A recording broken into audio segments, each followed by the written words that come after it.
अस्सलामु अलैकुम वरहमतुल्लाहि ताला वबरकातुहू। दोस्तों, आज इस वीडियो में आपको हम बताने वाले हैं वज़ू का प्रैक्टिकल तरीका। वज़ू का सुन्नत तरीका क्या है, अच्छा तरीका क्या है, बेहतरीन तरीका क्या है, और आपको इसी वीडियो में ये भी हम आपको बताएंगे कि वज़ू में कितने फ़राइज़ होते हैं। और तीसरी चीज़ आपको इसी वीडियोस के अंदर ये भी बताने वाले हैं कि वो कौन से वज़ू हैं जो सुई की नोक के बराबर हिस्सा अगर छूट जाता है तो आपका वज़ू नहीं होता है। ये तरीका हर मुसलमान को, हर भाई को जानना, हर बहन को जानना बेहद ज़रूरी है।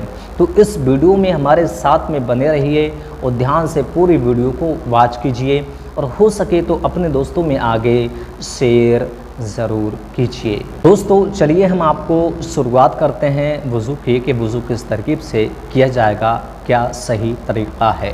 दोस्तों, आप वज़ू खाना पे बैठ चुके हैं या आप एक लोटे में पानी लेकर के बैठ गए हैं और आपको शुरुआत कुछ इस तरकीब से करना है। सबसे पहले आपको पानी तो लेना ही है वज़ू के लिए, लोटे के अंदर हो चाहे आप वज़ू खाने पे बैठे हों। शुरुआत कैसे करना है? सबसे पहले आपको बिस्मिल्लाहिर्रहमानिर्रहीम पढ़ लेना है। अब आपको दाहिने हाथ से शुरुआत करना है।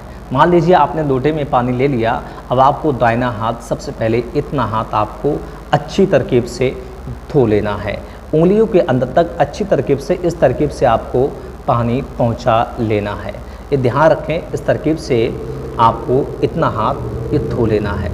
उसके बाद में आपको ये हाथ धोना है, यानी बायां हाथ। ये आप वीडियोस में पता नहीं आपको शायद ये हाथ उल्टा दिखता होगा, ये सीधा दिखता होगा, लेकिन मेरा दरअसल में ये हाथ सीधा है और ये उल्टा हाथ है, यानी ये दाहिना है और ये बायां हाथ है। तो आपको ध्यान रखना है, आपको अपना पहले दाहिना हाथ धोना है। ठीक है, आपको दाहिना हाथ यानी सीधा हाथ आपको धोना है। अच्छी तरकीब से पानी डाला और इस तरकीब से आपको धो लेना है। कितनी बार? 3 बार आपको धोना है। इतना हाथ आपने धो लिया। अब वो आपको बायां हाथ इस तरकीब से आपको धोना है। पानी डाला और उंगलियों के अंदर आपने ये खलाल किया। ठीक है, इस तरकीब से आपको गट्टे तक अपने धो लेना है। ये ध्यान रखें, इस तरकीब से आपको 3 बार धो लेना है। ये आपका सही तरकीब हाथों की हो चुकी है। अब आपको उसके बाद में आपको कुल्ली करना है। कुल्ली कैसे करना है? आपको हाथ में पानी लेना है और इस तरकीब से मुंह में चढ़ा लेना है और अच्छी तरकीब से आपको दांत साफ़ करना है, पानी को उगल देना है। फिर आपको पानी लेना है, दोबारा से आपको गरारा करना है, ऊपर मुंह करके गरारा किया जो हलक तक पानी पहुंच सके। ठीक है, इस तरकीब से आपको 3 बार कुल्ली करना है। दांतों को साफ़ करना है, गरारा करना है। ये सुन्नत तरीका आपको हम वज़ू का बता रहे हैं। आपने 3 बार कुल्ली किया, ये आपका दूसरा काम भी हो चुका है। अब दोबारा से आपको हाथ में, सीधे हाथ में आपको हर काम सीधे हाथ से करना है। उल्टे हाथ से कौन सा काम करना है वो आपको हम बताएंगे। ठीक है, सबसे पहले आपको जो है हाथ में पानी लेना है और आपको नाक में इस तरकीब से चढ़ा लेना है। कहाँ तक चढ़ाना है ये आपको एक सुन्नत तरीका बता रहे हैं जो हमारे नबी करीम सल्लल्लाहु ताला अलैहि वसल्लम ने जो फरमाया है, वो तरकीब है जो आप सवाब के मुस्तहक बेहद होते हैं अगर सुन्नत तरीके से वज़ू करते हैं। तब आपको पानी लेना है और नाक में आपको चढ़ाना है। चढ़ाना कहाँ तक है? आपकी जो नाके की बांसे की जो हड्डी होती है, इस हड्डी तक आपको पानी पहुँचा लेना है। जो नाक की नरम हड्डी होती है अंदर के हिस्से में, वहाँ तक आपको हल्के से थोड़ी सांस के ज़रिए से अंदर पानी पहुँचाना है। आपको बायां हाथ यहाँ पे यूज़ करना है। आपकी जो छोटी उंगली लास्ट की होती है, ये आपको इस तरकीब से नाक में डालना है और नाक को आपको साफ़ करना है। ठीक है, इस तरकीब से आपने 3 बार पानी किया। अब ये तीसरा काम भी आपका मुकम्मल हो चुका है। अब आपका चौथा काम आता है चेहरा धोना। अब चेहरा कितना धोना है, कैसे धोना है, ये आप ध्यान से देखिए। आपको पानी लेना है और आपने हाथों में पानी लिया और इस तरकीब से आपको चेहरे पे डाल लेना है। ध्यान रखें, आप जहाँ से बाल उगते हैं यहाँ से लेकर के और ठोड़ी के नीचे तक, एक कान की लौ से दूसरी कान की लौ तक इतना ये चेहरा होता है। तो इस तरकीब से ये चेहरा अच्छी तरकीब से आपको 3 बार धो लेना है, कोई जगह बाकी ना बच सके। ये भी काम आपका चेहरा धोने का मुकम्मल हो चुका है। अब आपको क्या काम करना है, आपका ये कितने काम, 4 काम मुकम्मल हो चुके हैं।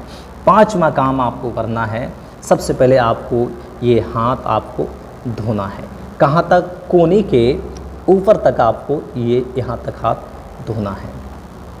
कैसे धोना है, आपको पानी लेना है थोड़ा सा लोटे के ज़रिए से, और आपको पूरे हाथ पे एक बार चिपड़ लेना है। अच्छी तरकीब से हाथ ऐसे करके फिरा लेना। मान लीजिए पानी लिया आपने, इस तरकीब से चढ़ा लिया, और चढ़ाने के बाद में अच्छी तरकीब से हमने ये कोहनी के नीचे तक चिपड़ लिया। ठीक है, इस तरकीब से ले लिया। ये ज़रूरी है कि आपके जो बाल हैं यहाँ पे, इसकी जड़ों तक पानी पहुँचना बेहद ज़रूरी है, ये ध्यान रखिएगा। तो उसके लिए कैसे आपको पानी पहुँचाना है, आपने थोड़ा सा पानी लिया और इस तरकीब से आपको चढ़ाना है। इस तरकीब से जब पानी आप चढ़ाएंगे तो इसकी जो जड़ें हैं, बाल जो उल्टे हैं, ऊपर को इनका रोंटा होता है, तो इनकी जड़ों तक पानी पहुँच जाएगा। इस तरकीब से आपका ये हाथ मुकम्मल हो जाएगा। कहने का मंशा ये है कि अच्छी तरकीब से हाथ धो लें, जो बालों की जड़ों तक पानी पहुंच सके। अब आपको बायां हाथ धोना है। वीडियो से लंबी हो रही है तो मैं आपको थोड़ा जल्दी बता रहा हूं, वरना आप परेशान हो जाएंगे। आपको दोबारा से उल्टा हाथ धोना। ये मेरा दायां हाथ है और ये बायां हाथ है।